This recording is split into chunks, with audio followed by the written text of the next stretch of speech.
Hey everyone, welcome back to episode 4 of the Sports and Schmooze podcast. I'm Shalom, and I'm here with Sam, and we're really excited. After a long 2 weeks, we're back at it. We can't wait to talk about a lot of exciting off-season news in the NBA, the NHL, and we'll take it away, starting off with Sam. Before we get started, though, Sam has one quick message to share with all of you. For all those that don't know, a staple in the community, kosher restaurant Noam, was burnt down recently, and it's something that's devastating for the community.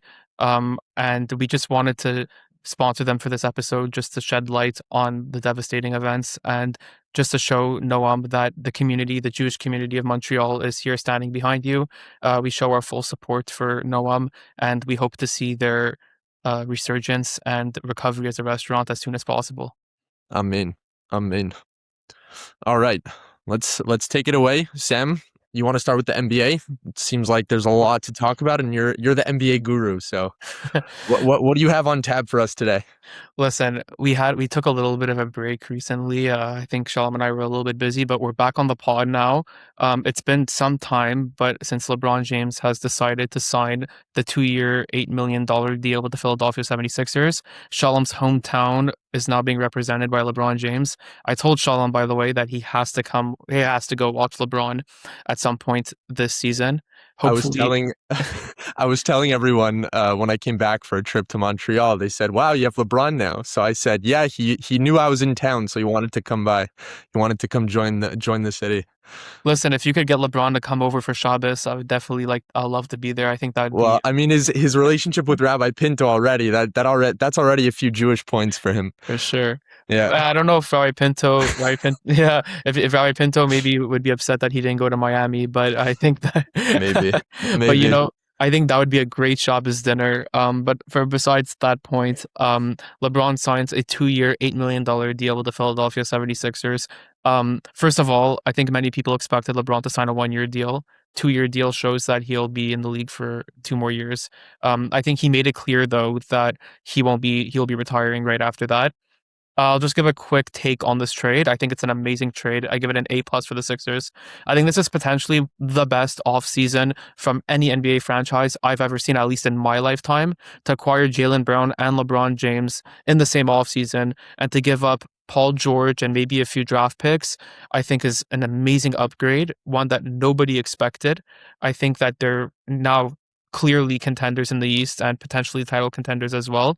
There are some questions regarding potential chemistry issues, managing some of the egos on that team, as well as, just a new squad, almost a completely new starting lineup that will have to get used to each other. But aside from that, I do think that the Sixers have definitely upgraded, and I think there's not much to say. This is just an amazing a move by the Sixers and an amazing offseason altogether. For sure. I'll match that A+ with yours. I'd give this offseason for the Philadelphia 76ers an A+ as well. The trade was a steal. It seems like they made an amazing situation, or they took advantage of a situation that was happening in Boston and really acquired a franchise player in Jalen Brown, as well as signing LeBron. In your opinion, would you say that this team would be a top contender? What are your takes there? I think they're certainly an Eastern Conference contender. Whether they're a title contender, I think we'll have to wait and see. I think there's definitely, even if they're not an official title contender for this first year round, I think after 1 year of playing with each other, if they can manage that talent, if they can manage to find a lineup that works and the egos on that team together, they could definitely be a title contender for the second year. But for next season, I think we shouldn't forget that Tyrese Halliburton is going to be coming back and that Pacers squad is going to be going at it again. The Knicks, the defending champs, that's a team that has strong chemistry. They're used to playing together. They're a strong defensive team. They just won a title. They're building off that momentum. They have great coaching. Their offense seemed to have found themselves through the end of these playoffs. You also have the Donovan Mitchell, James Harden combo with the Cavs. This Eastern Conference is going to be very strong next year. It's going to be stronger than it was last year. Last year, arguably, because of many injuries, such as Damian Lillard, his torn Achilles, Tyrese Halliburton needing to miss the entire season. Many argue that the Eastern Conference is wide open, giving the Knicks a way through. LeBron coming in for the Sixers will make that more complicated, but the Sixers will be coming into a new and improved Eastern Conference. So it won't be easy. If I have to say who their toughest competition will be, I would say it would be the Knicks. I think the difference between the Sixers and the Knicks is the Sixers arguably have more talent on their squad, but the Knicks know how to play with each other. And the Knicks know how to play with each other in tough situations like fourth quarters when they're down and they need to come back. They've played through in an NBA finals together. So, Shalom, I want to know what you think. If you think that they could be better than the Knicks this season, despite the fact that it's a new lineup, a team that hasn't built chemistry with each other yet.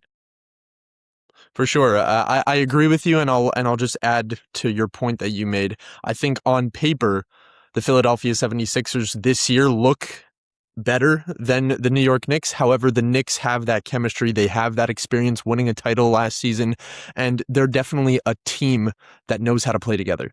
So on paper, sure, if I had to give it to someone, I'd put the 76ers above the Knicks. But if I had to bet on a team winning a game against each other, I would take the Knicks in a heartbeat. We'll see how well the chemistry between all these players coming together in Philadelphia work. I don't know. It seems like there's a lot of potential, and there are high hopes. I mean, one of LeBron's main reasons for coming here and for signing 2 years, which is a big deal, is to win a championship. So there are high expectations. However, as of right now, we haven't seen them play together. We don't know how they'll mesh as a collective group. I think right now I would have to take the Knicks. So you would take the Knicks in a 7-game series? For right now, I mean, we haven't seen this team play. I mean, we're talking about the defending champions, right? If it was a team that made the semis, if it was a team that had a decent playoff run, then I would say probably the Philadelphia 76ers have enough talent to overcome any type of chemistry that they would face. However, we are talking about the championship Knicks, so I need to give it to them. I feel like this is just I feel like it's common sense. Unless I see anything incredibly outstanding from the Philadelphia 76ers in the first few games of the season, there's no doubt in my mind that I would take the Knicks right now. So I think the next important question is, right, how are the Sixers going to perform together? How is this lineup going to work? Is there going to be a clash of egos? Are they going to be able to play with the proper chemistry to win a championship? The one thing that does give me hope for this situation is that LeBron did do his due diligence before joining the squad.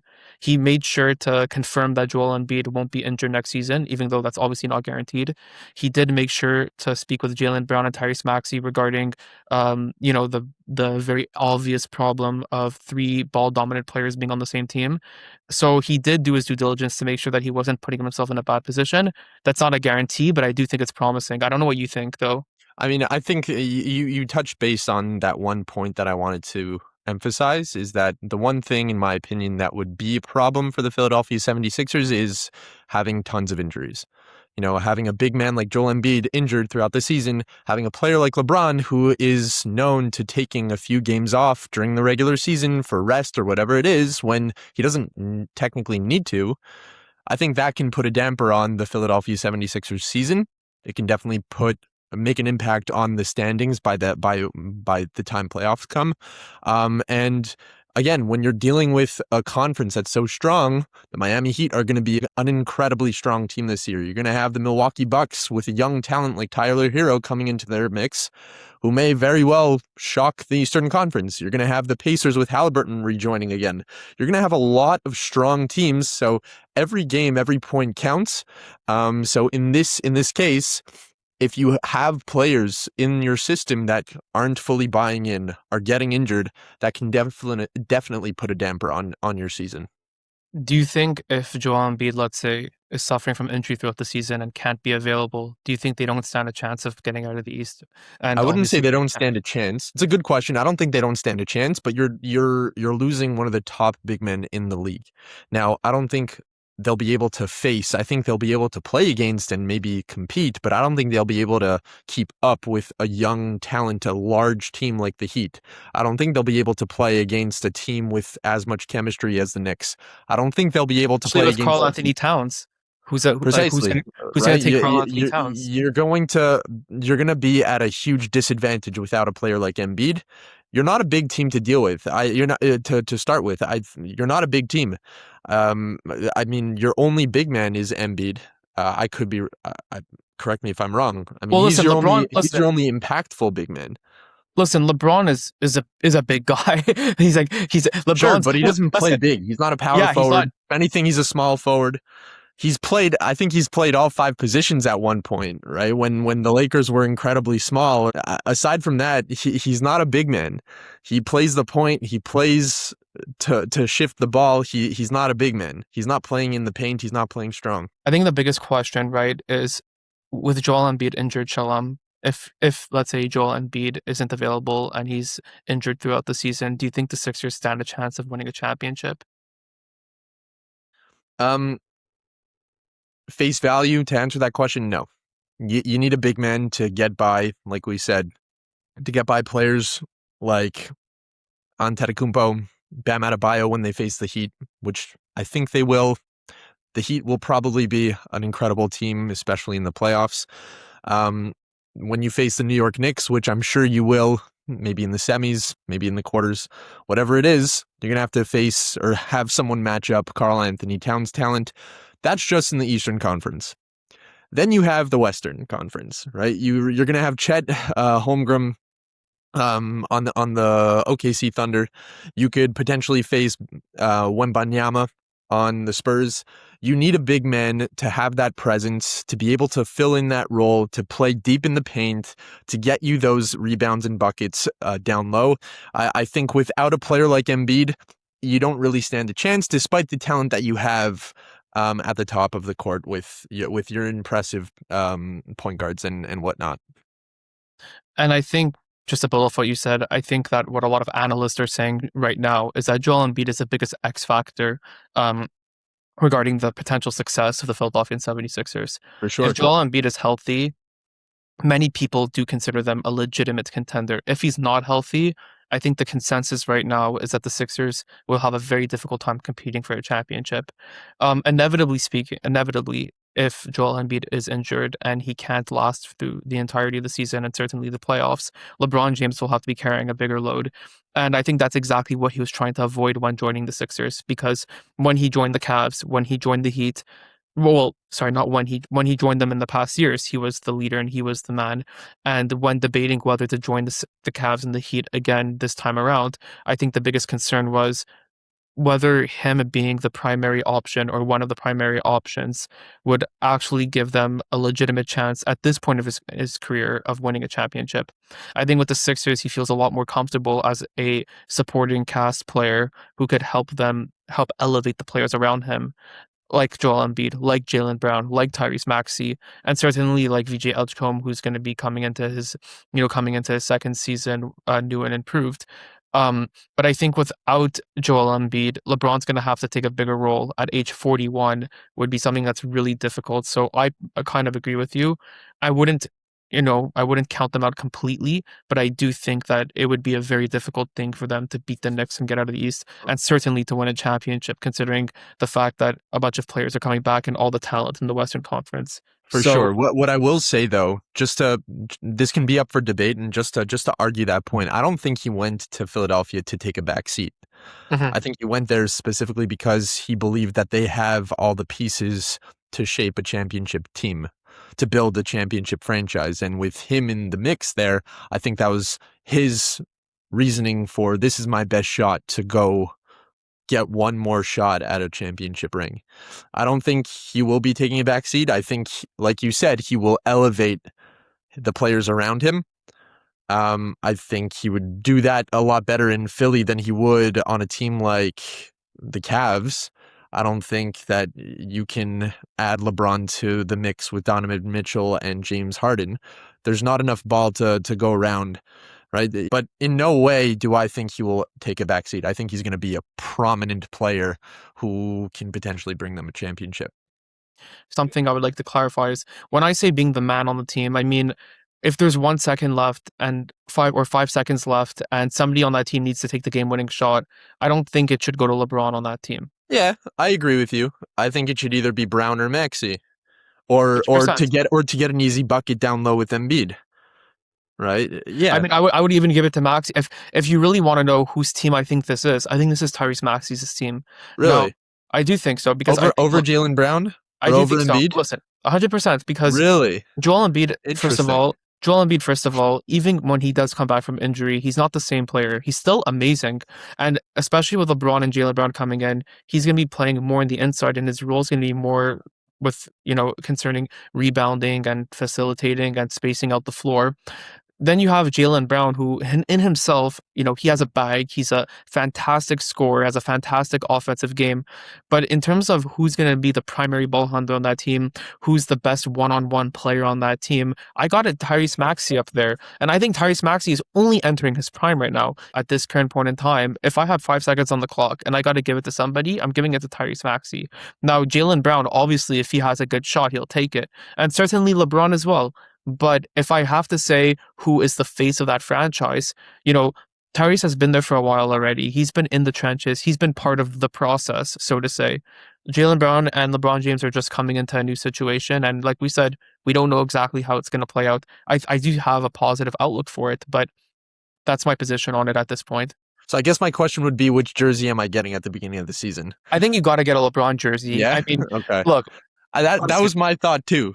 You got to get a LeBron jersey. Look, right. to get a Tyrese Maxey jersey, I mean, that's something you could have done last year. Jalen Brown, although he's a great player, he's not as popular amongst fan bases as LeBron James. LeBron James, by the end of the day, is arguably the greatest player of all time, not in my opinion, but in the opinions of others like Shalom, which is obviously a flawed opinion, but he is in the conversation, to be fair. I mean, I would get a LeBron Sixers another jersey. Debate for another time. Another day.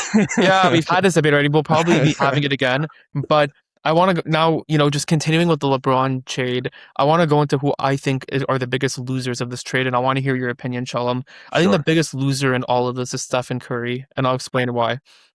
The Golden State Warriors arguably had a pretty unsuccessful offseason. If I had to give it a grade right now, I would give it a B, because they were going for Giannis earlier this year. That came out unsuccessful. They tried pitching heavy for LeBron, right? Draymond Green declined a $27.7 million player option just to preserve cap space for LeBron and potentially Anthony Davis as well.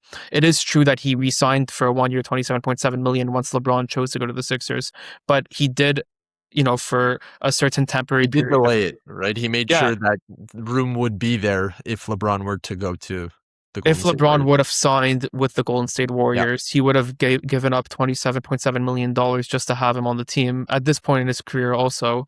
And this is an interesting situation for Golden State. They had, the last few years, they've been a play-in team at best. They haven't been able to land any of these big-time star contracts, or they chased LeBron on numerous occasions unsuccessfully. Curry even pitched the trade to himself. He pitched to LeBron himself I don't know, by phone or in person, to try to get him to come to the Golden State Warriors. It came out unsuccessful. A lot of fans are frustrated. Management has even spoken out saying that they're trying their best, but I think the management of Golden State hasn't been entirely honest with their fan base and also with Stephen Curry, in that they just got a great player who was the Summer League MVP in London in Yaxo Lendenborg, right? A fantastic player who seems like it's going to be their future. They have many draft picks that they could have traded away for players right now. There are conversations going around that they could have potentially used those draft picks to get Jalen Brown. Whether you think that would have been a good decision or not, I don't know. But what I do think is that Golden State has clearly been unwilling to trade away its future assets to put Curry in a win-now situation, which means that and they haven't re-signed Curry, whose contract expires in this year's 2026 season. So, with that being said, I think that Golden State has indirectly told Curry that we're gonna keep your team. We're gonna keep ourselves as a play-in team. So you're gonna for the next year or few years, you decide to play with us. We're not really gonna go anywhere. And what we're doing is we're preparing merely for the future. So Curry, it's kind of sad to see him play out the rest of his years of his career with an average team that isn't doing all they can to build the pieces around him. So I just want to know what you think about that. But I think it's unfortunate for Curry. Well, for sure. I would say it's unfortunate for Curry, but you can't just look at it from his perspective. I think you have to look at it from a franchise perspective. Listen, Curry had his time. He has 4 championships, and he's the lead runner of that Golden State dynasty. It's a dynasty. It went down as probably the best team built in NBA history. In 2016, they had the record of 73-9, right? That they hold the greatest team record in a season. They have 4 championships with Curry leading the way. You know, he has had an incredibly successful career. How many MVPs does he have? 2? Back to back? I Did he think win he another has. one? Or I did think he? I think he has 2 MVPs, but I'm He has not 2 sure. MVPs. How many finals MVPs does he have? One? One, One, one. right? So Iguodala got the one in right. 2015, Right. and So Kevin Durant he won also. in 2022, right? He got his finals. He finally got his finals MVP in Right. 2022. Yeah, So with all his accolades, with all his accomplishments, with all his championships, I think Golden State is being smart here, right? It's unfortunate for Curry, but that's just a situation when a great player, is starting to reach the end of his career. I wouldn't expect, if I was Curry, I wouldn't expect Golden State to risk all their assets, all their young talents, all their draft picks in order for them to try and win now. It's not a guarantee. Why would they risk their entire future, their 10 to 15 years of future, just for him to potentially win one more championship in the next 2 or 3 years? I don't think that would be the smart move. I think Golden State is being very mature, and they're acting in the way a franchise should if they want to have an incredible amount of success in the future. Curry had his time. It's unfortunate to say, but the end of an era in the NBA is coming. We're going to see the retirement of Curry soon. We're going to see the retirement of LeBron. LeBron announced that the Philadelphia 76ers will be the last team he plays for. I don't know if he'll resign after these 2 years. I doubt it, I mean, but there's he a point won't. where it has to end. You know what I Right, mean? but he won't go to another team, right? This is the Yeah. last team he's playing for. So we're reaching the end of an era, and it's emotional and it's sad and it's, even a bit scary. Like what's next for the NBA, right? We grew up on these players, so it's very interesting to see them finally retire. But I think this is the right move for Golden State. I don't think they should risk all their future prospects for a potential win now, just because Curry is on your team. So yeah, it's unfortunate. He's stuck in the middle of this, but at the end of the day, he has to look at his past accomplishments and say, my time is coming up soon and I need to live with that. And I shouldn't expect the franchise that I was loyal to and who was loyal to me to go out of their way to do something that probably won't work and will probably end up costing them a ton. So, just before we move on, I just want to answer some of the things you just said. From an objective standpoint, I do agree with you for the most part, right? I do think that management for the Warriors franchise in this case, was clearly looking out for their own interests and understood that, let's say, giving up a ton of assets to get Jalen Brown, to have a 38-year-old Stephen Curry and Jalen Brown duo trying to take Golden State to the promised land is definitely something that's very difficult. But I do think that the way they handled the situation wasn't so respectful to Curry and also wasn't professional in general.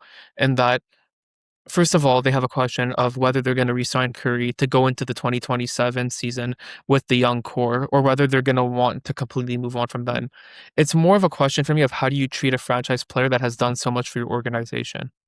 To kind of mislead everybody and making it look like you really want LeBron James when in fact you secretly don't really want LeBron James. I don't think Golden State actually wanted LeBron James. That's my speculation because I think that if they really wanted LeBron James, they would have put they would have done literally everything they can to have gotten him. Now, I'm not saying that would have been the right decision. I'm just saying that if you really wanted Curry to be able to spend his last year of his last years of his career playing meaningful basketball, obviously he would want to retire as a Golden State Warrior, and I think he even said on numerous occasions that he wants to retire as a Warrior. But you either have to at least be, and listen, we don't know what goes on behind closed doors, right? But you have to at least be transparent with him to tell him that our mission is just not to build the championship team around you, because we're building for the future, or worst case scenario, trade him to a team where he thinks he could actually stand a chance of winning. Well, Because I'm sorry to interrupt you. Do you think no, do you think that the Golden State Warriors actively chose not to pursue LeBron, or is this all speculation? Right? Because they didn't need to give away assets to acquire him. It was just a pure signing. He could have signed anywhere. So, did you think? I know that we mentioned that Draymond Green made sure that there was enough room in cap space before he signed to ensure that there would be enough room for LeBron if he chose to go to Golden State. We know that Curry reached out to LeBron and made a pitch to him to come to Golden State, right? Do we know for certain that the Golden State Warriors franchise actively chose not to pursue him? Did they have conversations with him? What was that? Or what's So behind that? from reports I've been reading and from information that has been circulating, it seems that management themselves just this is all allegedly, and I can't say this for certain, Right. didn't make strong personal efforts in acquiring LeBron James and getting him to sign with the Warriors, and that it was more of a player-based effort. So the efforts of Draymond Green and Stephen Curry themselves. I'm not to say outright that they didn't want LeBron or they didn't care if he comes on. I'm not going to say that that's necessarily true. I'm saying that in order, let's say, to get to right, LeBron apparently was considering the Golden State Warriors if he could get Anthony Davis to join that team. But, I don't think Golden State would have been, just in terms of speculation, but I think also openly speaking, I don't think they would have been willing to trade their assets for Anthony Davis. And I think, by the way, that's reasonable. I'm not saying that any of this is unreasonable. I'm saying that if you're gonna if your plan is to have your franchise player waste his last years of basketball playing for play-in teams that have no chance of winning, you need to be transparent with them about that. And again, they may have been. And if Curry, I just doubt that Curry is okay playing non-meaningful basketball for the last few years of his career. I don't think that's how we envisioned it ending with Curry. I think Curry, like LeBron is trying to do with the Sixers, would envision more winning, playing his last year with a team that's actually competing for a championship, whether they end up winning or not. Well, correct me if I'm wrong. Most all-stars or even superstars or potentially greatest players of all time don't end up playing significant basketball or meaningful basketball at the end of their careers. We saw that with Michael Jordan on the Wizards. I mean, was it meaningful basketball? I don't think so. I mean, the only reason why LeBron's basketball is still considered meaningful is the same reason why Adam Silver said that he needs to know where he's going, because he brings in the most amount of business for the NBA. Right. And he still has incredible talent where he's able to play at a high level. I mean, not to say that these superstars don't, but he has that sort of impact on the game where the game is at right now, where his decision can very well allow him to make or to continue playing at a meaningful level. I mean, most players don't play at a meaningful level at the end of their career. So I don't think it's not entirely fair to Curry. Right. I think there is some lack of transparency in that regard, if what you're saying is true. However, well, I just like to correct, I don't know what conversations have happened behind closed doors. I don't know how transparent they've for been. sure, I just for sure, see, this is all up for speculation, right? But but the point I I'm trying do to see. It's just one thing I like that. I just see a franchise that isn't going all in the now and is waiting for the future while having their franchise player waste his years away with a play-in team that has no chance of winning and with an injured right. Jimmy Butler. I don't really. I just find that you need to find a way to make Curry's end more, just more exciting and something worth watching. I know, look, if you take the Michael Jordan Wizards conversation, first of all, Jordan was a part owner of the Wizards, so he did have ownership stake. I think it's a bit of a different situation. But yes, listen, if I'm not wrong, they did make the playoffs. Maybe he thought that there was a potential chance. I don't think that was the case. I just think that management, with all Curry has done for that team, it's like if Jordan was playing for the Bulls and they're making it clear to him that they're not going to do what's necessary to build the team around him to win a championship. Well, I think they did that after they finished off their second three-peat. Didn't management completely break up the team after going 3 championships in a row for the second time in the same decade? Well, it's a little bit different. They made that clear. We saw this in The Last Dance. They did not want to have the same team going into the 97-98 season. What was it? Oh, they wanted 97-98. So this going into it was the next season, right? They said they're not bringing back the same team.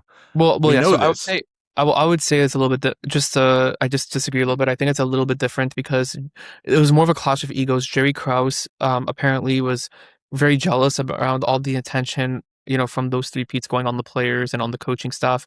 And he didn't want Phil Jackson back on that team, and he said that the '98 season would be Phil Jackson's last year with the Bulls. And Michael Jordan said that he wouldn't play for any other coach than Phil Jackson, which is why he left the Bulls.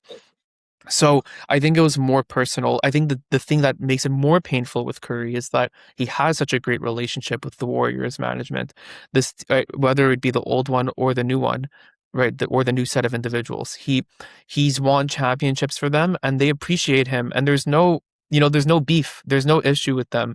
So I just find that for all he's done for the franchise, you know, if he's okay with it, then he's okay with it. But if he's not okay with it, try to put him in a situation that he could actually finish off his career with some dignity. I mean, I don't think he won't be. Again, you have to think of it from a business standpoint. It's not to say that they're screwing Curry over. I don't think they are. They're just saying, we're not going to, you're a 38-year-old point guard. You're going to retire in the next few seasons. We're not going to risk all our future prospects and all our future talent I to understand. try and potentially win now when it doesn't seem likely. It's not the smart move for business. It's not the smart move for the franchise. It will set them back many years if they do go through with it. And there I agree with is that, by the no way. guarantee. And in fact, there's a probable chance that they won't even get far in the playoffs with how strong the Western Conference is. So, I mean, I don't think they're doing Curry dirty. They're playing the smart move. And of course, it's emotional and there are players involved. And at the end of the day, you have to look at it from a franchise. You have to look at the bigger picture. You can't just say, oh, Curry was so loyal to us. He brought us 4 championships. Let's try and make his career feel or look so much better by surrounding the pieces and forcing another championship run when there's really no potential there. Listen, guys, Shalom's a businessman, right? He could, he's a cold businessman. He has, he's lacking. No. I don't know if it's for the good or bad. I'm just a realist. Right, you got to think about it logically, right? There's no reason why you should surround yourself with a player, debatably the best point guard of all time. However, he's 38 years old. He's coming close to retirement. It doesn't seem likely that this would be a smart move for the Golden State Warriors. That's all I'm saying. That's all I'm saying. Well, listen, I think in some respects I agree with you, but in others I disagree. But with that being said, I think we should move on to the NHL now. I agree. A very interesting off season in the NHL. I think we have a lot to say. Juicy off season, very juicy. A very juicy off season. I guess we'll start with some major signings, and we could give our takes on them. Connor Bedard recently signs a new contract with the Blackhawks for 5 years, $75 million. So Connor Bedard is getting a nice little payday there.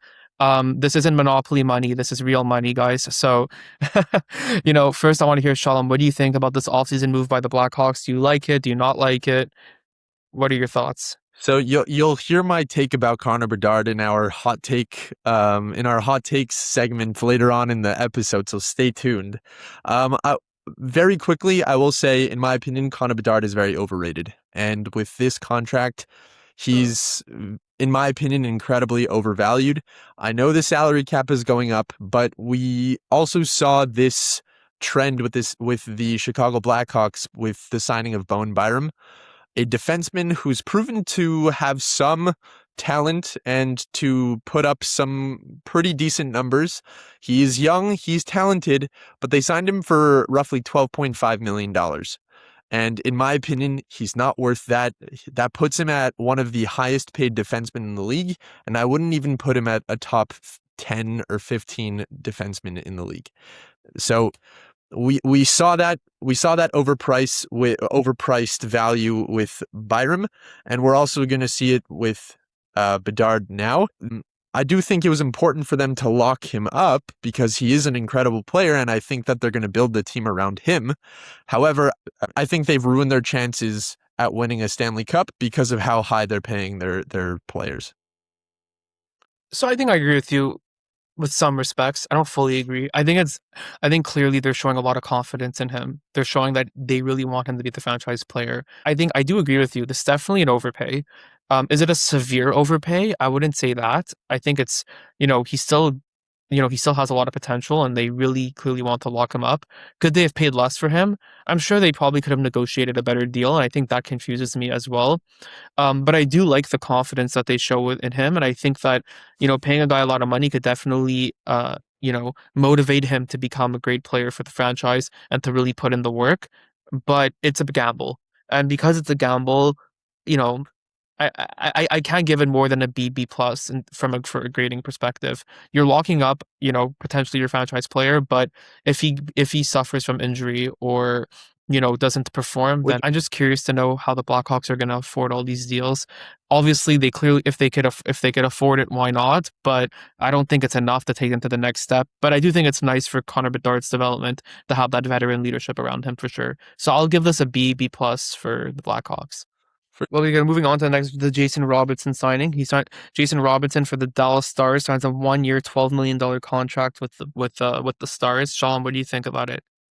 I think this is an excellent signing. I want to hear your thoughts on what you rate this, but I'm going to give this signing an A minus, for two reasons. One, they were having some contract differences or contract arguments during the offseason.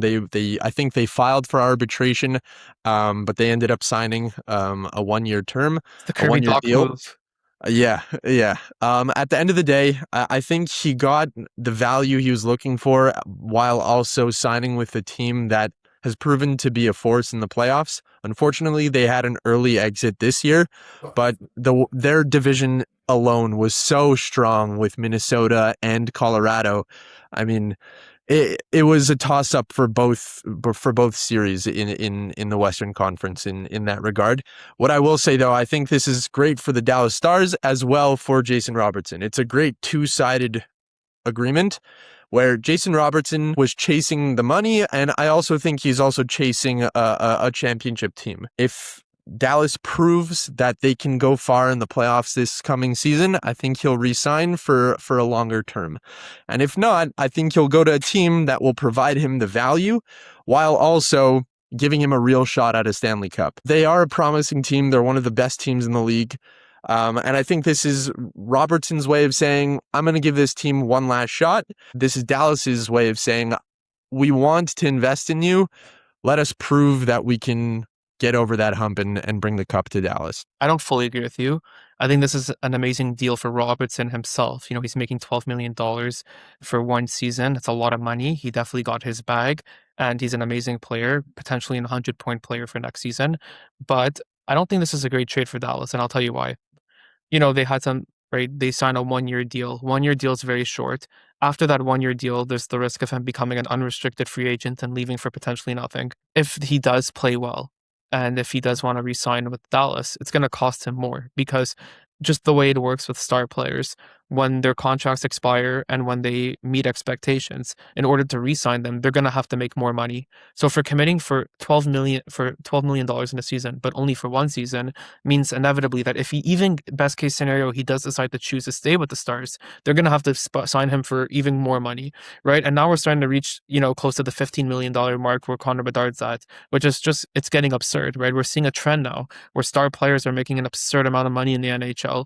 And I don't know if this is sustainable for the league, right? You have Carlson now making $18 million a year. You have Bedard with $15 million. Soon, if Robertson plays well and wants to re-sign, you're going to have him signing for over $12 million. So it could be pushing 13 or 14.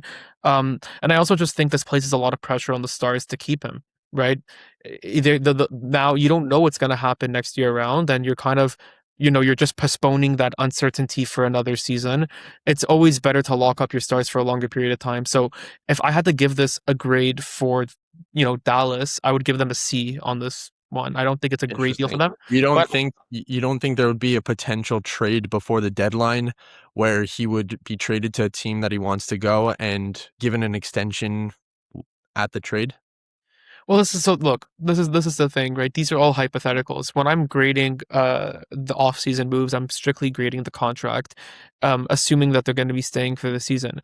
Obviously, we don't know what Dallas is going to do. He will be traded, and maybe it'll all work out for them. But assuming he doesn't get traded, and assuming Dallas doesn't win the Stanley Cup, or assuming that Robertson doesn't want to re-sign with this team, it's a pretty tough situation for the Stars, in my opinion. So that's why I don't love it for them. I think that they should have ensured a little bit more security for themselves. That's fair.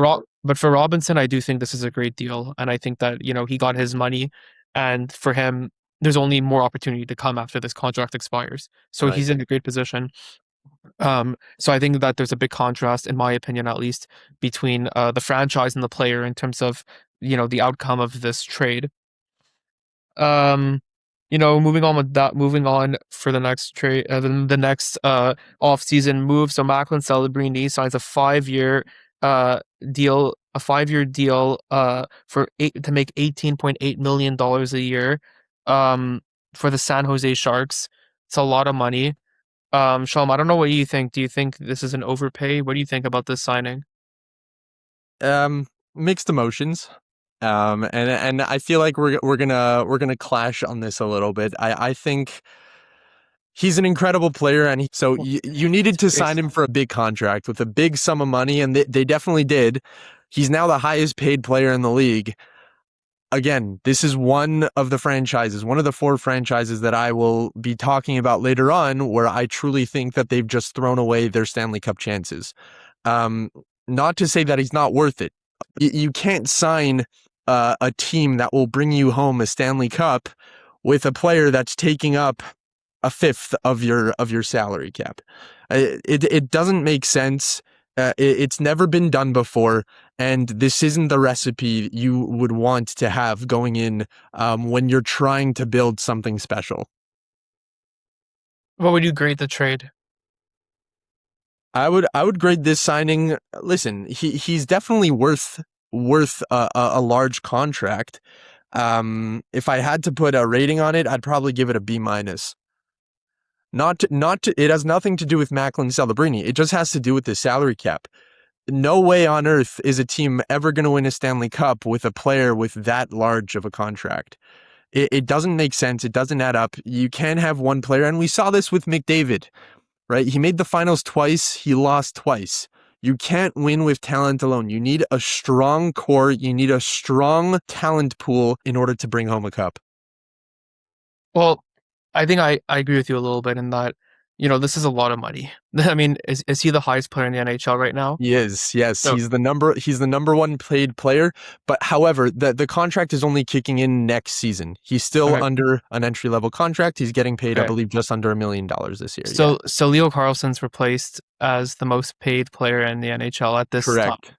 Well, Yes. listen, these young guys are getting a lot of money, and I think this is a move of desperation by the San Jose Sharks. Clearly not a great team, a team seemingly with a strong future core, but right now not really expected to do much. I think they really just wanted to show Celebrini that they believe in him as the franchise player. I think Celebrini is probably expected to be better than Connor Bedard and players of that sort. I think Celebrini could potentially become the face of the league, if I'm not wrong, in the next upcoming years. 100%. So listen, I think that their hearts and their minds are in the right place when it comes to getting Celebrini to stay with this team. It is a lot of money though, and what you do have to understand is obviously when those 5 years expire, if Celebrini meets the expectations which are placed on him, he'll have to be paid even more. So that's pushing $20 million. That's a lot of money for a player.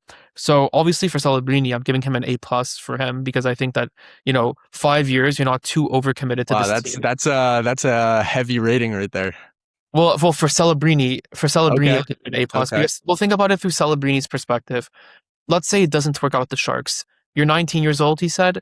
If in 5 years from now, he'll be, let's say, 24 years old. He still has a lot of hockey to play. He could leave the Sharks, and he's made a lot of money. And whoever's going to sign him is going to sign him for more. So he has a big paycheck for life, unless he gets injured throughout his career or completely drops as a player in terms of performance. Fair. I agree with you. For the Sharks, so the question is for the Sharks, I would probably give it a B+. I'll be a little bit more generous. I think it definitely is an overpay, but by the end of the day, Celebrini knows what he's worth, and he knows that other teams in the league are going to put big money to get him. And San Jose may have just locked a franchise-changing player for 5 years, and I do think it's definitely exciting for them. And maybe I'll even give them an A- for that reason. And the only asterisk would be the money and how much they've spent. But I do Right. think that this is a bit of a different Wow, situation than you the are very generous. I'm a little bit, yeah, listen, I'm a little bit more generous. I think the problem is we can't equate this decision to the Connor Bedard decision. I think that Celebrini has more potential, and I think that Celebrini, I personally think I have greater expectations on him to become the face of this franchise. Just a fantastic offensive talent, and for a Sharks team, I think he could lead them to great places. So I'll be generous. I'll give the Sharks an A- on this trade, and definitely Celebrini gets an A+ for this contract. He's going to be set for the next 5 years for sure. Wow. Um, Shalom has the great idea of bringing in a hot take segment every episode. And we're still on the topic of hockey, so maybe we could get into some. And Shalom apparently doesn't love Bedard as a hockey player. I don't know why. I think Bedard's a great talent, but Shalom thinks he's overrated. So I think Shalom.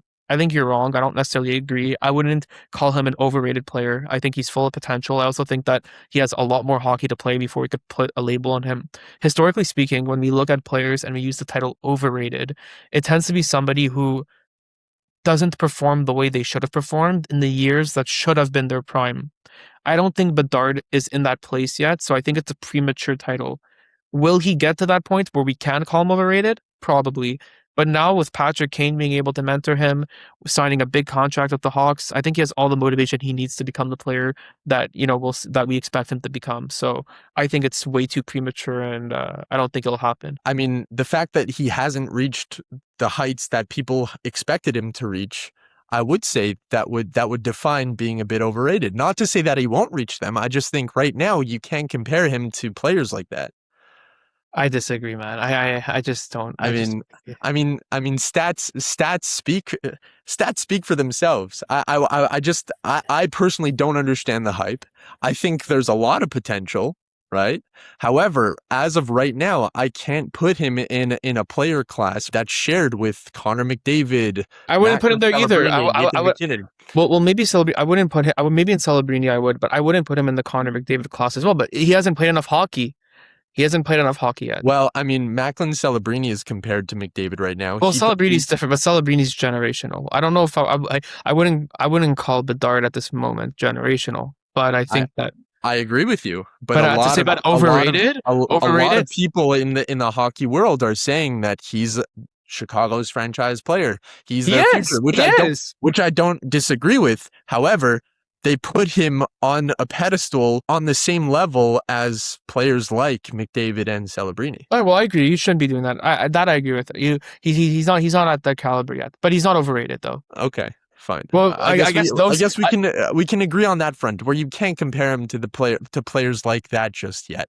Not yet. Okay. This is my next hot take, and this has to do with this topic of conversation. Going back to what I said before, I think there are many teams in the NHL right now that are up and coming, that have really committed to a rebuild, and that have really proved themselves to commit to collecting young talent to try and make a franchise run, to make a dynasty run over the next 5 to 10 years. Obviously, those teams, there are 5 teams in my opinion. The Montreal Canadiens, of course, the San Jose Sharks, the Anaheim Ducks, the Chicago Blackhawks, and the Philadelphia Flyers. Now, in my opinion, there's only one of 5 teams of which I've just listed that actually has a shot at winning a Stanley Cup, and in my opinion, that's being the Montreal Canadiens.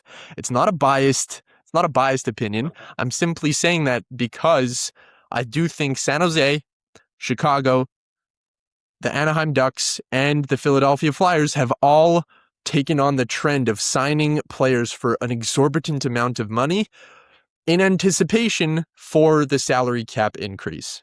And I do believe that all 4 of those teams made huge mistakes. I think this is a ridiculous take. Listen, I don't agree with this. This is ridiculous, Shalom. Listen, why not? And I think you're totally discrediting all the talent on these teams, and you're just focusing on the fact that they paid big contracts. Let me read you this Anaheim Ducks lineup just to just to make it clear, I'm sure you're already aware. Leo Carlson, Cutter Gauthier, Pavel Mintyukov, Jackson Lacombe, Lucas Dostal, Beckett Seneke, and Roger McQueen. That's an amazing lineup right there. That's a lot of talent on one team. And yeah, they paid a lot for Leo Carlson, but they have a lot of talent. And just like any team that's developing, I don't know how you could count a team out like that. Like we said before, we discussed the Hawks a lot in this episode, but you're So locking up Bedard. before you go on to the next teams, I just want to make the point that I was trying to make is that aside from Leo Carlson, all those players that you just listed, their contracts are ending. And Cutter Gauthier is one of few on the Anaheim Ducks who said that they won't take a penny less of $18 million of what Leo Carlson signed. Now, that's unattainable for multiple players on one team, which means that you're going to have some players that are unhappy and that will look elsewhere. But that's the point I'm trying to make.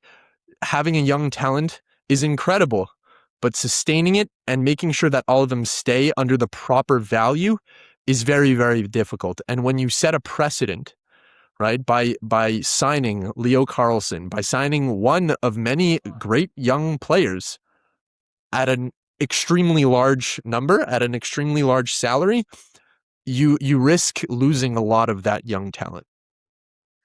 Listen, I think we agree that to keep this team together won't be easy, but I think it would be impossible.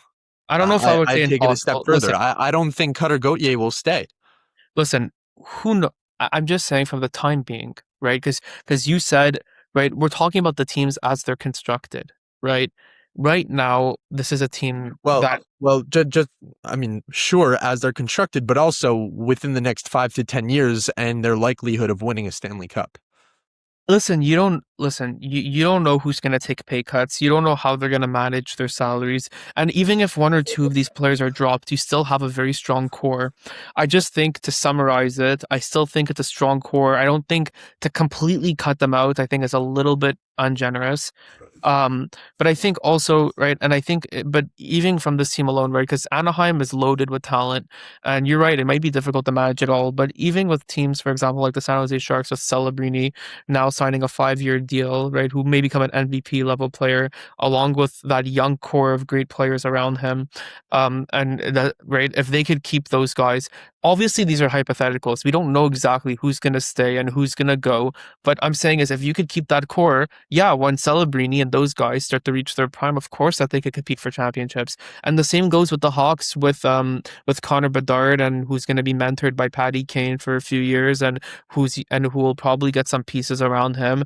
I just don't, right. The one team I do agree with you is that you said you don't think Philly could win in the next 5-10 years, and I agree with you. Besides for Matsuke Michkov, right, who's superstar potential, doesn't really seem like they have much other talent. They do have an aggressive front office and Danny Briere, who, played some tricks at Anaheim that we found kind of funny, forcing them to sign Leo Carlson for $18 million. And, indirectly maybe giving Montreal a player. We'll see what happens there. So I don't think Philly is going to be able to do much for the years to come. But Anaheim, San Jose, Chicago, teams filled with young talent. Yes, it might be difficult to manage these contracts, but sometimes teams get creative. They trade some players, they create some space, and if they can make that happen, I think they could certainly win a championship. So I don't fully agree with that. Well, I mean, we have to look at it at face value. I think you need to look at what these teams have been doing. You need to look at the trends that have set forth. And the only team that seems to be committed and that has the players that truly commit to the system is Montreal. Oh, I mean, listen, I think if you're asking me, listen, in the immediate future, meaning let's say the next 3 years or so, oh, definitely Montreal has a better chance than any of these teams of winning. Montreal Right, even have a better chance in 4 or 5 years from now, but in 10 years from now, in 8 years from now, 7 years from now, when, guys like Celebrini are going to be pushing 26, 27 years old, certainly are going to be in their prime, in the middle of it, and with pieces around them. And if they can manage the contracts around them, Montreal's star core will be getting a little bit older at that point. The one point I'm trying to make is that the only team with the players that you see that are sacrificing money and committing to the system and that are trusting the process and that are taking a pay cut for the potential of getting to a championship and allowing the management team to achieve this incredibly difficult goal is Montreal. Sure. Are these players worth their value in Macklin Celebrini and Connor Bedard? In my opinion, no, but a lot of people say that Celebrini is worth the 18.8 million. Not to say that he's not. I think he's one of the best players in the league. However, in order to win a Stanley Cup, the point I'm trying to make is that it's very, very crucial that you have a team that is committed and that is willing to take a pay cut in order to have the opportunity to build around you, right? There's just not enough money to go around, unfortunately. You know, the NHL is not as big as leagues like the NBA or the NFL, where they have such a large salary cap. It is growing, which is excellent. However, the only team that is truly sacrificing money for championships or the potential for championships is Montreal, and that's what I believe is promising. Listen, I definitely acknowledge these financial difficulties. It could be really difficult to keep a structure with these teams, to have them be, actual contenders, especially with how much they're paying their star players. So I think where I'm going at more is from a hypothetical standpoint. If they could find a way to make it work with the cores they have, I would put them as contenders. But I personally don't know enough about the money aspect to Fair enough. say that You're per good. se. I think one thing I do know is growing up, I used to love watching PK Subban on Saturday nights from the Montreal Of Canadiens. course. Incredible, Good old days. the good old days, by far one of my favorite players, my favorite defenseman growing up watching, when watching, Shalom and I and the rest of the guys Saturday night, we used to watch the hockey game with pizza and watch PK spin in circles and get a crazy slap shot from the blue line. There was nothing better. He's been retired for a while, and many would argue he retired at a younger age. Yeah. If Shalom, I think that if he were to come back in the league, what do you think? Do you think he could be a top 10 defenseman again? Ooh, that's a great question. You know what? I do believe so. I agree. And here's why. I think his style of play as a defenseman, he was just ahead of his time. We see defensemen right now that play exactly like him and that are incredibly successful, smaller defensemen like Quinn Hughes, Lane Hudson, that are dynamic skaters that know how to move the puck and know how to position themselves in an offensive way that creates offensive play. And with him playing in or a decade or two before this trend or this new style of defensive play, I think if you bring his qualities that he had into this league, into today's league, I definitely think he's up there for sure. What do you think? Well, listen, I'll disagree. I don't think will he be a top 10 defenseman. I think that's a little bit of a stretch. But one thing I would say, though, is that he definitely has hockey left in him to play. I mean, the guy, he retired early. He left Montreal. I think the biggest problem with PK was managing PK himself, meaning the ego. And, there's that interview where he's wearing the number 76 hat, and people are like, no, you should wear a Montreal Canadiens hat. It's about the team. It's not about PK. I think that, the showboating, potentially the alleged I locker personally figures. loved it. I thought his style and finesse was amazing. Yeah, listen, That's just me. I loved No, it. I love the style. Listen, the thing with PK was that it was always a gamble. It's either a game losing mistake or it's a game winning play. It's volatile. It's either you're getting the worst thing you've ever seen or you're getting probably the best performance you've ever seen. And that's what it was with PK. It was a gamble. It's a dice roll. And I think him coming back to the league would be the same exact thing. He could come out flying or he could come out, straight down the drain, not playing really well. The one thing I would say is if you want a guy like that to thrive, you got to give him the freedom to fail. He's not a player that you could keep on a tight leash. Nashville tried doing that. New Jersey tried doing that, and he does not play well when he's on a tight leash. I He agree with he that needs to have the 100%. freedom to play PK wants to play. Right. If he has that freedom, is he a top 10 defenseman in the league? I know when he was in his prime in Montreal, he was, without a doubt. But at this point, well, it depends what his physical condition is. I wouldn't put him there yet, but it could be a possibility. But I Do wouldn't put you it there yet. do you think that his style of play, if you brought that into today's league, he would be successful? Maybe not a top 10 defenseman, but do you think he would be successful or make an impact on a team that he goes to? Well, listen, I think it's a more offensive league than it used to be. I think PK, he played for teams that didn't score nearly as much. He played on some of those Habs teams that they would win 1-0 with Price getting 42 save shutout. It's like, those aren't teams where he could shine as much offensively, and he is a really offensive defenseman. He did shine a lot offensively, so I think his offensive game would flourish a lot. That being said, though, it is a much faster league, and when the offense is better, it's a double-edged sword because as a defense, you're going to need to have quicker legs. You're going to need to be more on your game, and in today's league, you can't afford to make the mistakes PK would make, and especially if you don't have a goalie like Price that could bail you out, like Price did time and time again with him. And you got to consider the fact that he's older. So for those reasons, I don't think it's possible for him to reach the level he was already at. I do think, though, that he would have a lot of hockey left in him. Right. Okay. That's fair. That's fair. And here's another, and this is a big one. This is a big one because this requires a lot of detail and a lot of thinking. If you had to list your top 10 Montreal Canadiens franchise players of all time, who would they be and why? All right, well, I'll give you the list now.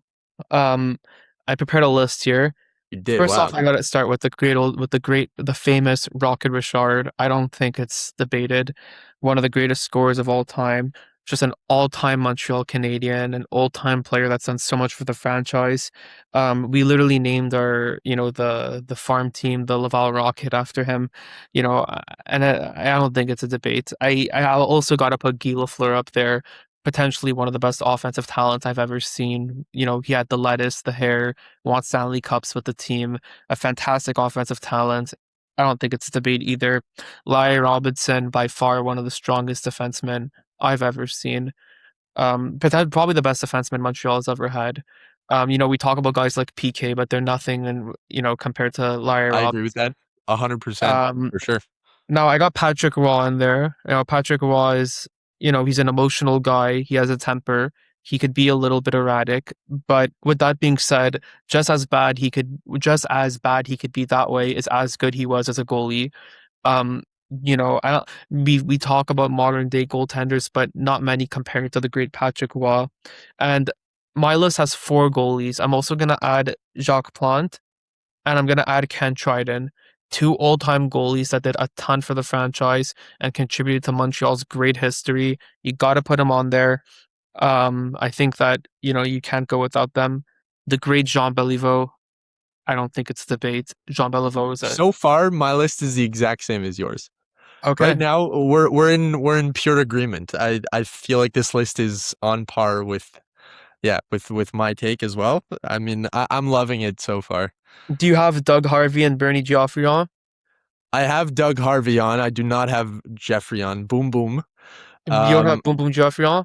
In my opinion, he's definitely up there. I wouldn't put him at top 10 though. Who do you put instead?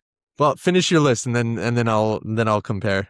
And the last player I have on there, another goalie. I put Carey Price as the 10th best of all time. Now, I know it's not the most popular opinion, and this is why it's in the hot take segment, but for all Carey Price has done, and although he's had an early retirement, I do think that he stands as one of the greatest goaltenders of all time. We had a debate recently of whether he's greater than Patrick Roy, and if he's better than Patrick Roy, let's say that being the case, or just as good, by default, he has to be in the top 10 as well. Now, so I got to put Carey Price, despite not winning a Stanley Cup and retiring a little bit earlier, as the 10th best Montreal Canadian of all time.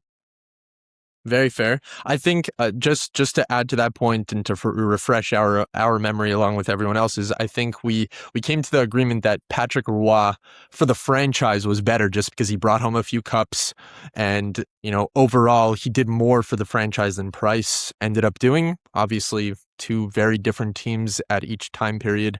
But I think we came to the agreement that skill-wise, Price was definitely up there. Whereas Patrick Roy wasn't at his level from a skill standpoint. However, franchise, right, as a Hab, I think franchise a franchise player who deserves the credit, who has his retired number with the team. I definitely agree that Patrick Roy is of a caliber that's a tad higher than Carey Price for sure. I love your list. There are a few differences, so I'll list the ones that I completely agree with. I think pure consensus: Maurice Richard, Guy Lafleur, Larry Robinson, Patrick Roy, Jacques Plante, Ken Dryden, and Jean Beliveau. Without a question, I mean, I can name reasons why these guys all deserve to be up there. Without a doubt, they're, undisputed top 10 Montreal Canadiens players of all time. Doug Harvey as well. I forgot to mention, he's definitely, in my opinion, a top 2 defenseman.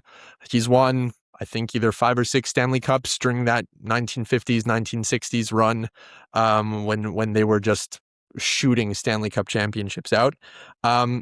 I will exclude Bernie Geoffrion. I mean, as it's very difficult, and I know he was an incredible player with a remarkable slap shot.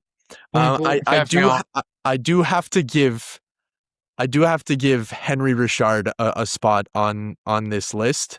He holds the record as a player for most Stanley Cups won with 11. Now, despite him being on the Montreal Canadiens at a perfect time to win all those cups, he was definitely a main contributor to winning them.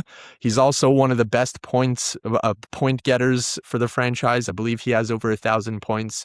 So reaching that milestone, especially in the time when he did it, is definitely something to be proud of. So those would be my 9. And I'm on the fence here by adding Price. I know he was inducted into the Hall of Fame. If he gets his jersey retired, he would be included on my list. Who would you put instead of him? Yvan Cournoyer. Number 12, won countless Stanley Cups with the team, was a French icon, was an incredible captain, leading a team, showing... I think one of the main reasons why everyone valued Jean Beliveau as a player of the Habs is simply because he was a class act. He represented something greater than just hockey. He was the face of the Montreal Canadiens franchise on and off the ice. And I think we could say the same thing about Yvan Cournoyer. He did it at the local level with the Canadiens. He did it at the international level representing Team Canada. I think he definitely deserves to have his name up here. And, if we wanted to extend the list, I would definitely add the players you said too. I think everyone we mentioned deserves to at least be in the conversation. Well, listen, I think for anyone watching this podcast, comment down below who you think top 10 Montreal Canadiens of all time are. And, hopefully you think Price should be there as well. I think he hasn't got enough credit since leaving the Canadiens. I do understand, that it's a bit of a hot take, He didn't win a cup, and the thing why it's so difficult with the Montreal Canadiens is because Montreal won so many Stanley Cups. There's so many great players that won with the franchise. So if you're basing it merely off Stanley Cups, obviously by default Price wouldn't be included. But I did consider the context of how difficult it has become in today's league to win Stanley Cups. For sure. And the fact that and what Price was able to do with a team with limited offensive talent to take them to a Stanley Cup final and to just be as dominant in his craft as a goalie. I just felt like I had to put him there at number 10. That's fair. That's fair. And he's right up there for me, right? 11, you would put him? As of right now, I'd put him at 11 for sure. And he's on the, I'd put him at 10.5 because in my, it's hard. Yeah. We grew up watching Price. He was the face of the Montreal Canadiens for the 15 years he was with us. Right. So he's definitely up there, but I think as a franchise player, you have to look at what you did for the franchise as a whole. And in my opinion, there are other players that you need to give that spot to. Interesting question. As of right now, do you think there's anyone on the Montreal Canadiens, and we're talking theoretical here because hopefully they'll win a few Stanley Cups in a couple of years. Do you think any player on the Canadiens now can potentially gain a spot on this list? That's a tough question because, this core hasn't really entered its prime yet, and they have a lot to prove. If this team does become what we think it can become, I mean, we would have to see also who ends up being, the main contributors to the team's success. Could a guy like Nick Suzuki reach those heights, or Cole Caulfield, maybe even Demidov? It's very possible, but they have a lot more to prove. The one thing I would say though is that to win one Stanley Cup in today's league is more difficult than winning two. It's just as difficult as winning, let's say, two in the 70s. Right. Interesting. Right. Okay. I think the league is so competitive today. It's the talent is just so good that, A lot more teams as well. if this team could, let's say, win one or two Stanley Cups, I consider it like they won four. I think it's like the Knicks winning a championship in today's NBA.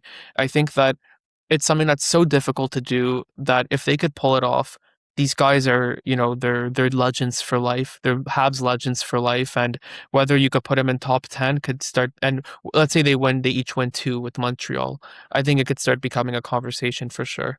Right. Well, that's why I asked the question because, I mean, I don't think the Habs had a 100-point player before Nick Suzuki in this millennia, in this No, it's been a millennium, long time. right? I think the last Yeah. time a Montreal Canadian reached the 100-point milestone in a season was, I think, Matt Naslund in the 90s. Or Yeah. Vincent Damphousse in the 90s. I one of the two, right? So we're starting to see players, produce quite a significant amount. Cole Caulfield scoring 50 goals this season. When was the last time a Montreal Canadian did that? Right? So we are seeing some players who are starting to hit their peaks and are starting to reach their prime. And, with the contribution that they've been giving, it begs the question, can we potentially see them be added to this list, right? If they do win championships in today's NHL with the same core, I think it's definitely possible. Can you list some of the players you think would potentially reach that milestone, or at least be Nick in the Suzuki, conversation of reaching the top 10 of all time? Nick Suzuki for Okay, sure, especially since he's starting to become an 100 point per game I agree. player.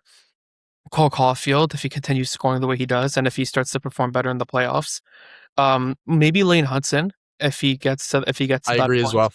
And Demidov is a bit of a toss-up because I would actually say he has the most potential than any other player on the team, but I think it's too early to tell, and he's very young, and he's still a little bit immature as a player. He also has to, be a little bit more confident, shoot more, and pass less, I think. So, but if he starts to build himself that way and construct himself more as the player we hope for him to become, it's possible. So that's the thing about this team. I think they're so stacked. I think there's so many guys that could reach that level. I don't know what you think. Oh, definitely. I agree with all four of those players. I think the potential is all there. Like you said, it's a bit too early with some of the players like Demidov and Lane Hudson. What do you think about Slavkovsky? That's a bit less of a toss-up. I feel like he wouldn't be able to reach that milestone. I think he'd definitely be in the conversation for top 20, or he has the Yeah, potential to be listen, considered for the top 20. But at what point do you say, okay, we have enough star talent, now we're getting into the role players and who've contributed but aren't the main engine for this team winning? well, listen, I think, like you said, Slavkovsky's an amazing player. He got that hat trick for Tampa Bay in Game 1. I mean, he did get knocked out in that fight, which was unfortunate. But listen, the guy's a great player, and I think he's fantastic. And I think he'll be, if Montreal wins, I think he'll probably be a great asset to that, and he'll probably contribute a lot to the team's success in the future. I didn't list him purposely because I just don't think he's as talented as the guys I listed. And I also don't think that he'll be, the main contributor to the team's success compared to those guys. So I just don't think, I think there's only so many guys you could put on the list, right? That's the problem with these For lists. sure, It's like for saying who sure. the greatest basketball player of all time is, who the top 10 centers or defensemen or goaltenders are of all time. Right. There's a point where the list has to end. And when you start reaching Demidov and Lane Hudson, you're starting to get towards the end of the list. But if you want to put two players, let's say, I mean, I'm going to say Caulfield and I'm going to say Suzuki. Those are the two guys on the team that are going to be the guys, right? We don't know exactly how things are going to turn out, but the way the trajectory of his career right now it's starting to reach all-time status. Oh, for sure, for sure. As well, I think a fair judgment, or a fair inclusion for a list like this, you'd have to look at the rafters in the Bell Center and just see the retired numbers. I think that's the perfect pool. We missed a few names like Dickie Moore and Serge Savard. All these guys. There's so many. There are so many. We've Halak. I'm joking. I feel like once we get more answers, we'll be able to officially make a list like this. But it's definitely something cool to think about. Sure. All right. Well, we have a very special guest on today's episode for Yes, we do. the Montreal and Toronto Jewish community for that. I think everybody knows Bobby Shaw. I think it's very difficult to miss him. I think Bobby's a tough guy. I think if you've ever went to synagogue on Saturday, you've probably bumped into him. He reads the Torah every week. But he's also very knowledgeable in sports. For those that don't know, he put a famous curse on the Toronto Maple Leafs after they won in '67. And apparently that's the reason why they've never won again. Bobby has a lot of great takes on sports and on anything in general. So we're very happy to have you on today's episode of the Sports and Shoes podcast, and we appreciate you taking the time to talk with us. My pleasure. Thank you very much for the great introduction, whether I deserve it or not. So are you guys You definitely ready? do. Okay, so to give you a background, I'm from Toronto. My parents are from Toronto. My family's from Toronto, 1898. I'm the youngest of three brothers. I born in 1958, so I came there when there were still only 6 teams. I saw the first expansion in the NHL, and my brother was older than me by 6 years, loved Frank Mahovlich, so I started to love Frank and came to the point that I didn't care if the Leafs won or lost as long as Frank scored. If the Leafs lost 5-2, but Frank scored two, I'd rather have it than the Leafs won 6-0 with Frank getting anything. Anyhow, remember, those days you didn't have the internet, you didn't have any of this fancy stuff there, cable, Right. whatever.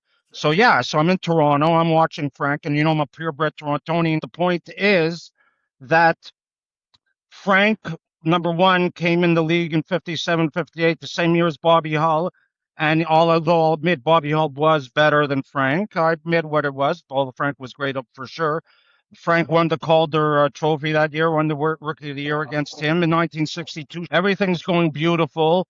And the Leafs, between the Canadiens, the Leafs winning the Cup 66, 67, the Leafs win it.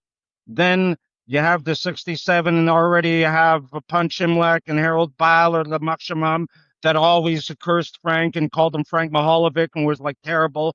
And even Davey Keon, who was voted the best Leaf overall, still wanted nothing to do with the organization for over 25 years. So they trade Frank on March 3rd, March 4th, right before the playoffs. At that point, all my Leaf objects were burnt, thrown in the garbage, except stuff that I had from Frank. At that point, is that when you became a Habs fan?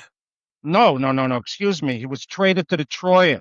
He was traded. Frank Mahovlich, Peter Sinkowski, Gary Unger writes the Carl Brewer for Normie Ullman, Floyd Henderson, and Paul Smith, and Floyd Smith.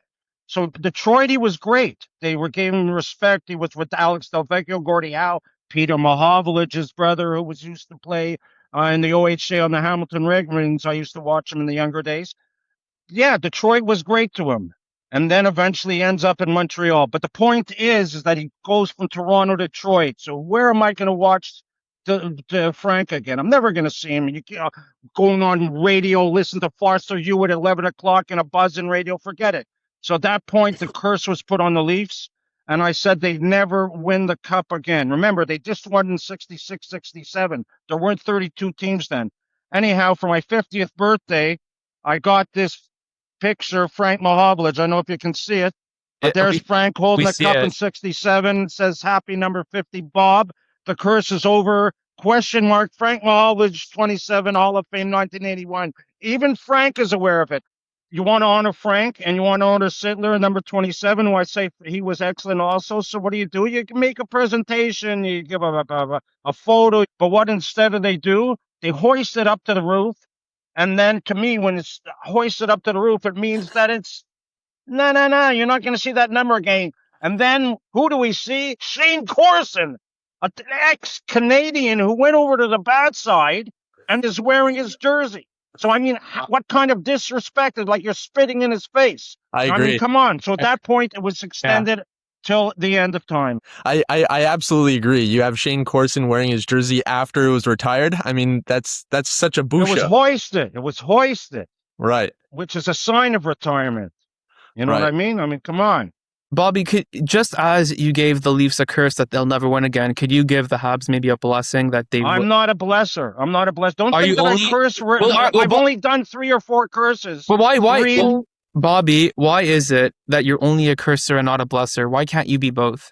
Because I'm only a Levite. I'm not a Kohen, so I can't do the Oh, blessings. The Kohanim for blessings. I'm just like I love that answer. That's the best answer. That's okay. great. No, but the point is that the Canadians curse themselves. How? Because as I said before, here you are in the Forum where Sean Beliveau, Gordie Howe, Bobby Orr, Wayne Gretzky, the Rocket Richard, all the greats played there. That was like one of the heavy duty places. If you want to think of hockey place, forget Maple Leaf Gardens, but I mean definitely you thought about the Forum. So what do? You realize that okay, you have to do renovations. Okay, I agree. So you're going to close it down. What? So if you close it down and you do something, make it into a hockey Hall of Fame. Compete against the stupid Torontonians that have that hockey Hall of Fame there. But what do? They turn it into a movie theater. How degrading can you be? Here you have like the temple, and now you're turning it into a bowling alley, whatever, with a pool table. So right away, and then what happens? You go over, you look for a new place, but you don't have an identity. Are you the Molson Center? Are you the Bell Center? Come on, how often do you have a place change its name in such a short time? You choose it right away, but you couldn't choose it because you cursed yourselves. They cursed themselves, and that's what happens to the head sometimes when you're cursed. I hear you. If you had to compare the two teams now and how they've set themselves up over the next couple of years, what are your predictions for the Leafs over the next 5 to 10 years, and what are your predictions for the Habs for the next 5 to 10 years? Well, for the Leafs, we know there's no prediction. There's the curse, right? So to me, in the past years, they had such a strong offensive team. It was unbelievable the players they had, and they lost Marner. To me, Marner's unbelievable, smart. He was unbelievable player, unbelievable, and they lost him. So come on, you lost to me one of your best. So all it did is it built up the show to curse. All it did is saying, okay, you had crap, you're crap. Now you have unbelievable. You have unbelievable, and you don't get past the first round. Now with the Canadians, I think finally they're smart. And in the past, they built everything around Carey Price, around the goalie. Everything was Carey. Yeah, you need a goalie, but you have to score also. So I'm saying that, yeah, this Martin St. Louis, I mean, yeah, I think he definitely knows how to get these players prepared. And yeah, a lot of these guys are coming up. What I think is missing, we're missing some size. We don't have size.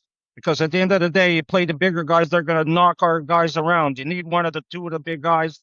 John Ferguson in the olden days, you touched anyone, this guy would come and smack you out. You need one or two guys that are smacking out. Enough defensive forwards. We need to score, shoot the puck, get it on the net, shoot the puck. You have to shoot. And we're a lot better in the shooting than we were. But, I mean, come on, you have to shoot the puck. But you need size. Very promising with this, with the goalie. And we'll see what happens. Again, at the end of the day, offensively, with Slavkovsky, all these guys are bringing a lot of young talent to the team. No, but the end of the day is you have to stay healthy. And that's the problem. You have your great guy, and now he's injured. You got a great defenseman, and you have Caulfield smacked out there. Now what are you going to do? You have to be healthy. You have to be lucky. You have to be healthy. Right. And that's what I'd say, my friends. Okay. And if you had to rank, I know they didn't have such a long career in Montreal, but if you had to rank Frank Mahovlich and Pete Mahovlich on the franchise players for the Montreal Canadiens, would they be in the top 10, top 20 players? What's your thought there? First of all, you can't mention Frank and Pete in the same sentence. Pete had his power because of Frank. Why did I watch him when I was in Toronto on CHCH TV Channel 11 when he was playing in the OHA on the Hamilton Red Wings? Because he was Frank's brother. He's like, why did Trudeau become the prime minister? Because his father was it. So it's the same thing. That's why he got up there. I mean, come on. I mean, Frank was the main guy. Pete was a good guy going down the middle. Bobby, I'm sorry to interrupt, but what's this Frank Mahovlich obsession? How did this start? How did it? Why Frank Mahovlich? I listen. He was a great player, but you don't find it a little bit random. You don't find that there are so many other players you could have idolized. Okay. Yeah, you want to be a big shot, so then I'm gonna hit you like this. Number 1, Johnny Bauer. 2, Larry Hillman. 3, Marcel Pronovo. 4, Red Kelly. 6, Ron Ellis. 7, Tim Horton. 10, George Armstrong. 14, Dave Keon. 16, Mike Shaky Walton. 19, Kent Douglas. 20, Bobby Bulford. 21, Bobby Bond. 22, Brian Conacher. 23, Eddie Shack. 26, Alan Stanley. Who am I going to go for? The best guy on the team was Frank. My brother liked Frank. Ask him why he liked Frank. I'm a fanatic. When I like the guy, I go with me. It's yes or no. I'm the computer. Don't tell me moderation. Either I'm with it or I'm not. Either you're out for the go for it or you're not. I'm not sometimes just with me. There's no question. And that's what it was. I mean, Pete was a great player. Yeah, Frank didn't show in the 72. What's it called in the Russian series because he was already flanked out. In 73 went away like all the other idiots to the WHA, went to the Toronto Toros and then the Birmingham Bulls. But that was it. You know, and that Ted Harris injured him on the knee there with the Charlie horse there back in the late 60s. But Bobby, when you played hockey? I mean, Yes, did you play in the famous Kiddish Cup tournament? I have not skated in over 40 years, my friend. I used to be very powerful, powerful. But in martial arts, I broke every bone in my body except my knees and my elbows. So I can't put on a skate. When I try to do a crossover, I can't do it because of that. 2 go in, 1 come out. I think what I was gonna get at is that when you played hockey, if you tried to emulate your game after Frank Mahovlich, since you admired him so much as a player. I was Frank, whether I played hockey, football, baseball, whatever it was. I was 27. Except if I was sometimes Jim Brown, or if I was being an animal, I was Jim Konecki of the Cleveland Browns, and then you're in trouble. But I mean, otherwise, Frank, it didn't matter. I was Frank soccer. I loved Frank. When he left NHL, my interest went down unbelievably. By then, I could name you every player, everything like that. Up till Pete. When Pete left, yeah, I watch it and this and that, but it's not the same feeling. Look, in the olden days, the same player could play on the team for 15 years, for 10 years, for 12 years. True.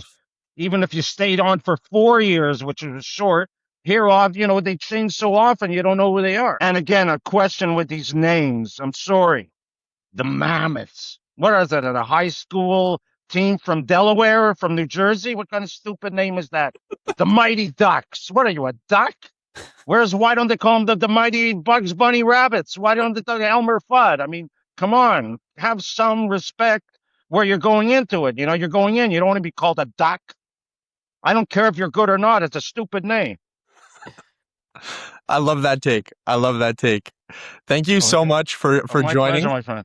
Okay. Thank you so much. It's a pleasure to have you on, and we hope to have you on for many other occasions. I'm really happy and honored to be on, my friends. Amazing. Great to see you. Thank you so much, Bobby. Take care. Bye-bye. Bye. What an incredible and entertaining guest. Bobby Shaw is a pillar in the Jewish community in Montreal. He's a Balkore at the Beth Zion show. He's definitely someone who my family and I admire and look up to. He's a very, very close family friend of ours, and it was an absolute pleasure to have him on. That's it for the hot take segment. This was the Sports and Schmooze podcast, airing episode 4. We'll be releasing new content for the next upcoming weeks. Comment down below who you think the top 10 Habs players are of all time. Comment down below if you have any suggestions of anything you would want us to talk about, no matter what the sport is. We're here to learn about it. We're here to talk about it. It's Shalom and Sam on the Sports and Schmooze podcast. Like and subscribe.